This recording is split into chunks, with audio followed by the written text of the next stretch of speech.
Morning. আজ যে অবস্থায় আছি সেই কন্ডিশনটা ফাইনাল নয়।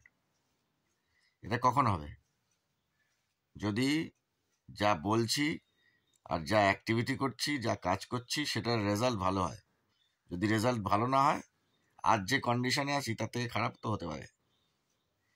তো এই প্রেজেন্ট সিচুয়েশনটা, প্রেজেন্ট কন্ডিশনটা জানার দরকার আছে, দেখার দরকার আছে, বোঝার দরকার আছে, যার জন্যে পার্সোনাল অ্যাক্টিভিটিসের উপরে গুরুত্ব দিচ্ছি, বিশ্বাসের উপরে গুরুত্ব দিচ্ছি, কর্মফলের উপরে গুরুত্ব দিচ্ছি, নিজের কাজের উপরে গুরুত্ব দিচ্ছি, রেজাল্টের উপরে গুরুত্ব দিচ্ছি।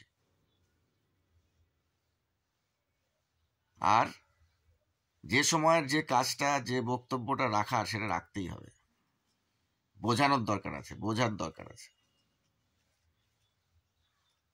একটা কন্ডিশন, যে কন্ডিশনে থাকি সেই কন্ডিশন থেকেও যে ভালো কিছু চিন্তা করা যায়, ভালো কিছু মেসেজ দেওয়া যায়, ভালো কিছু করার ভাবনা রাখা যায়, এই মেসেজটা দেওয়ার জন্যই এই কন্ডিশনেও একটা ভিডিও বানিয়ে ফেললাম সকালবেলা।